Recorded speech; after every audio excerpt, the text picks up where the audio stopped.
And now, it's time for another Dice Tower review with Ryan Metzler. Hey everyone, it's Ryan Metzler here again, and today we're going to take a look at a Press Your Luck dice game. I know, not my style of game, you're going to say, but we're going to take a look at one from Aaliyah called Las Vegas, formerly known as Vegas, and this is a game for 2 to 5 players in which you are rolling dice and trying to get the majority in different casinos in order to earn the top bills or the top money from that casino and get more money than the other players. So real quick, we'll take a look at what you get inside this box and how the game plays, and then we'll come back here and we'll get my final thoughts on Las Vegas. Here you can see the components for Las Vegas, formerly known as Vegas. Now this is going to be a strictly dice rolling and placement game which operates on a press your luck mechanic. You're trying to get dice out onto these different casinos in order to win the most money by having the majority in each of those casinos. So each player is going to start out with some dice. You have 2, 4, 6, 8 dice, and in a variation of the game you actually may get some neutral dice, which will act as a neutral player to kind of help you wrest majority away from other players and maybe send some money back to the bottom of the deck instead of having another player win it. But you could have neutral dice to add to this. I'm not going to show the neutral dice, but it's kind of a nice addition to the game where you can kind of wrest control away from somebody without actually getting control yourself. It's a good way to play, and I suggest adding it in. However, we're not going to look at that now. So each player will have 8 dice, and it plays from 2 to 5 players. With the lower player numbers, I definitely suggest using the neutral dice. Now, before you play a round, you're going to reveal cards from this money deck. All of these cards have money values on them. This one is $60,000. And you're going to fill up each of these casinos with money. And it has to have at least $50,000 there, or you flip another card. So this one has 60, we're good there.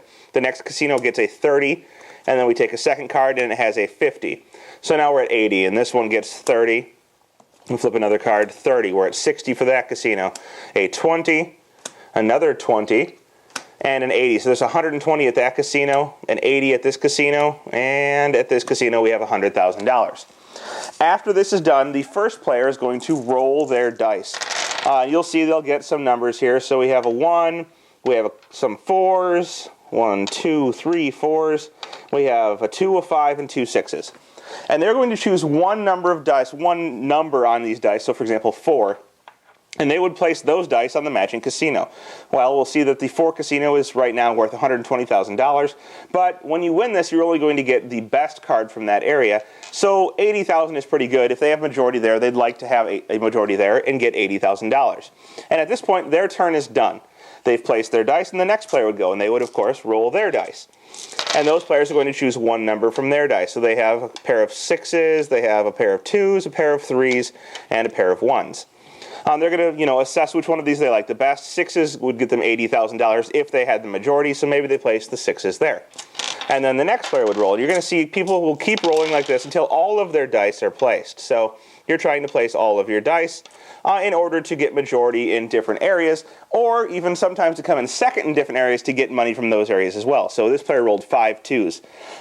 It's only worth $50,000, so maybe they don't place all 5 2s because you cannot choose to place some of your dice. You must place all of the dice of that number. The 3s aren't much better, and the 4 kind of puts them way in second place here, so maybe they do choose to place their 2s over here, wasting a lot of their dice. Maybe they won't get majority at many other places, but they probably have this area locked down. And then, of course, the last player would roll their dice, and they would place their dice out. So they have a lot of 6s, they have some 3s, and a pair of 2s. So maybe they place on the 6s to take control away from the other player there. So you're going to keep going on in this manner, rolling dice, until everyone has gotten rid of all of their dice. So let's place all the rest of the dice out here just kind of to show off what would happen. And now we'll check. So you're going to check all of the casinos to see if any of the casinos have an exact pair or an exact tie for first place. So in this case, we'll see here, blue and green both have 2 dice on the 3s. Both of these would come off. Neither one of them wins it, and they're out. And we'll say that this red die is here. So they're both pulled out of the scenario there. And what's going to happen is that they are neither going to get anything from that casino. This casino will go completely undistributed. The money will go to the bottom of the deck. Same thing is going to be true for the 5 casino here. Nobody's going to get it, and the $80,000 is going to go to the bottom of the deck. So that is how that's going to work, and we'd also eliminate all of these players from the 2 casino who match up, and they're removed from that. At this point, we're going to distribute the money from all of the casinos that remain. So in this case, blue is going to get this $60,000. Black is going to get the $50,000, and the $30,000 will go unclaimed. From Casino 4, red is going to get the $80,000, and black will get one of the $20,000, and the last $20,000 will go unclaimed.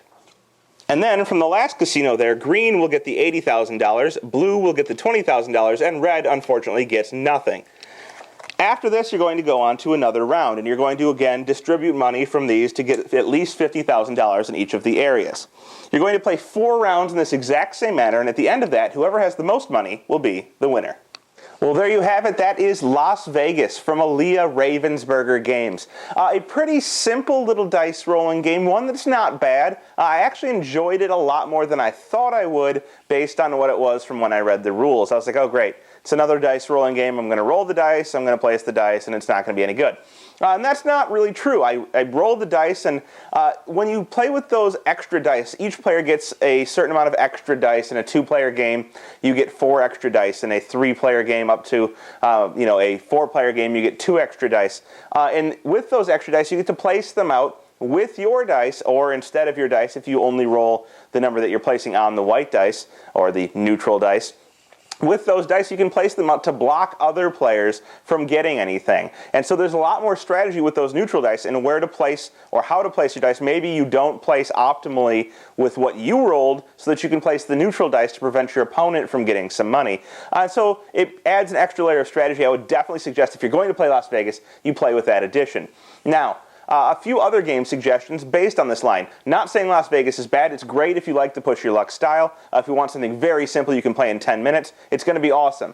But if you're looking for other game suggestions along those lines that also involve gambling, I would take a look at Lords of Vegas. Lords of Vegas is going to add a little bit more strategy to that. You're trying to invest in casinos in the Las Vegas Strip or off Strip and try and make money that way. So you get to place dice around the area, try and get a little bit of area control going on, and it takes it beyond just that push your luck aspect. If you're looking for great dice placement games, I would suggest something like Alien Frontiers or Alii Acta Est, where you're going to try and make sets of dice rather than just all 5s or all 4s. Maybe you want a run, or maybe you want a full house or something like that. It's going to force you to try and manipulate the dice through various actions, or to try and get sets of dice to place them out and get some type of return on that. Now, those are much more deep and much more strategic in terms of the possibilities you have. If you're looking for a great, simple push your luck game, take a look at Las Vegas. You can also take a look at those other options I suggested to you. And if you do, I hope that you have fun with whatever game you do decide to choose. Thanks for watching our review today. For more information about board games, as well as the #1 board game audio podcast, check out Dicetower.com for reviews, interviews, and more. I'm Eric Summerer, and you've been watching The Dice Tower.